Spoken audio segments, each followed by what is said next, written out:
M ടിയുടെ ഈ തിരഞ്ഞെടുത്ത കഥകളിലെ എന്നെ വല്ലാതെ സ്പർശിച്ചൊരു കഥയുണ്ട്.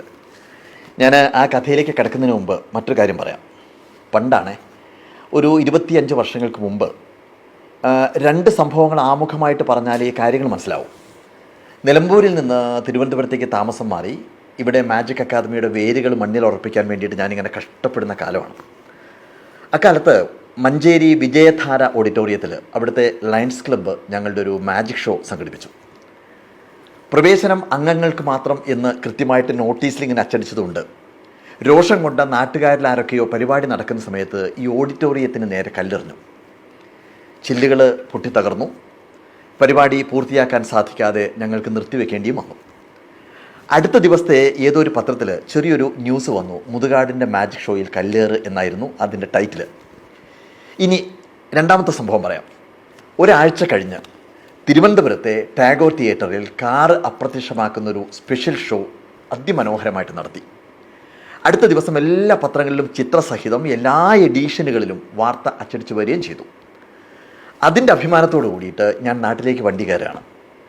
വൈകിട്ട് എൻ്റെ നാട്ടിലെ അങ്ങാടിയിലൂടെ നടക്കുന്ന സമയത്ത് ആരെങ്കിലുമൊക്കെ ഈ കാറിനെ അപ്രത്യക്ഷമാക്കിയ വാർത്ത കണ്ട് അഭിനന്ദിക്കുമെന്ന് കരുതിയ എനിക്ക് യഥാർത്ഥത്തിൽ തെറ്റിപ്പോയി.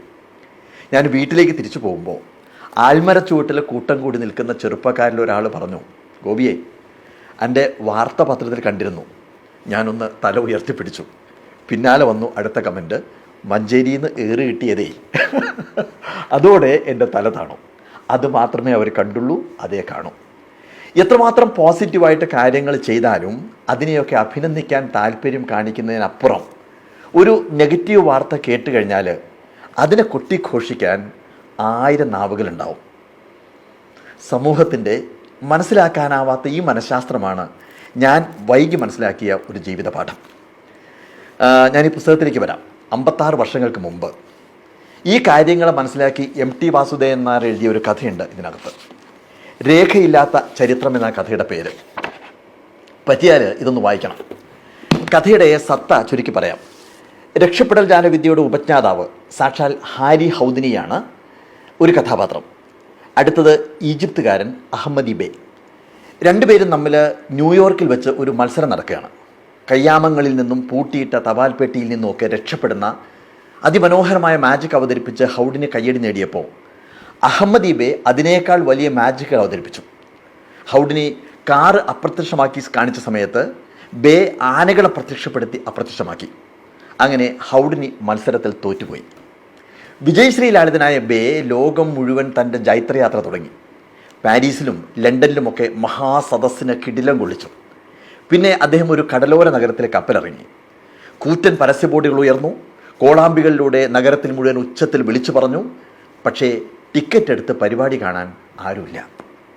അവസാനം ഓഡിറ്റോറിയത്തിൻ്റെ വാതിലുകൾ തുറന്നിട്ടപ്പോൾ കുറേ ആളുകൾ മുന്നിലെ കസേരകളിൽ MTയുടെ ഭാഷയാണ് ബീഡിയും വലിച്ച് ഷോ കാണാൻ വേണ്ടിയിട്ട് കാത്തിരുന്നു.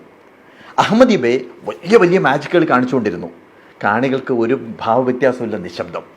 മുകളിലേക്ക് അദ്ദേഹം ഒരു കയറെറിഞ്ഞ് ആലംബമില്ലാതെ നെടുങ്ങനെ നിൽക്കുന്ന കയറിലൂടെ കയറിപ്പോയ പയ്യനെ അപ്രത്യക്ഷമാക്കി കാണിച്ചു. സദസ്സിന് ഒരു ഭാവവ്യത്യാസമില്ല. പിന്നെ അയാൾ നാവ് മുറിച്ച് കാണിച്ചു. കാണികൾ വിളിച്ചു പറഞ്ഞു, അത് പ്ലാസ്റ്റിക്കിൻ്റെ നാവാണ്ട. വയറ്റിൽ കത്തി കുത്തി ഇറക്കി അദ്ദേഹം വലിച്ചെടുത്തു. കാണികൾ വിളിച്ചു പറഞ്ഞു, കത്തിയുമില്ലൊരു ട്രിക്ക് ഉണ്ടടാ. സഹികെട്ട് അയാൾ മേശപ്പുറത്തെ വലിയ വാളെടുത്ത് മാറിടം വെട്ടിക്കീറി. ഹൃദയം പുറത്തെടുത്ത് നീട്ടിപ്പിടിച്ച് ആടിക്കൊണ്ട് അയാൾ ചോദിച്ചു, ഇത് മതിയോ നിങ്ങൾക്ക് എന്ന് ചോദിച്ചു. ആളുകൾ അപ്പോഴും പറഞ്ഞു, അത് ആടിൻ്റെ ചങ്കാണ്ട. ബേ സ്റ്റേജിൽ മരിച്ചു വീണു. കാണികളിൽ ചിലർ അത് കണ്ട് ആഞ്ഞു കൈയടിച്ചു. സഹായികൾ മാന്ത്രികൻ്റെ മൃതദേഹവും ചുമന്ന് വീതിയിലൂടെ നടന്നു നീങ്ങുന്ന സമയത്ത് കൂട്ടത്തിലൊരു കുട്ടി ആരോടോ ചോദിച്ചു, ഇത് ഏത് നാടാണ്? മാന്ത്രികൻ്റെ കാൽ ചുമക്കുന്ന ആൾ പറഞ്ഞു, ഇന്ത്യയുടെ പടിഞ്ഞാറൻ കരയിലെ കേരളം എന്ന രാജ്യത്തിലാണ് നമ്മളിപ്പോൾ. ഇത് ഞാൻ പറഞ്ഞതല്ല. 1968 അതായത് എനിക്ക് 4 വയസ്സുള്ളപ്പോൾ MT വാസുദേവൻ നായർ എഴുതിയ കഥയാണ് ഇത്. ജീവിതം ഒരു പാഠപുസ്തകം.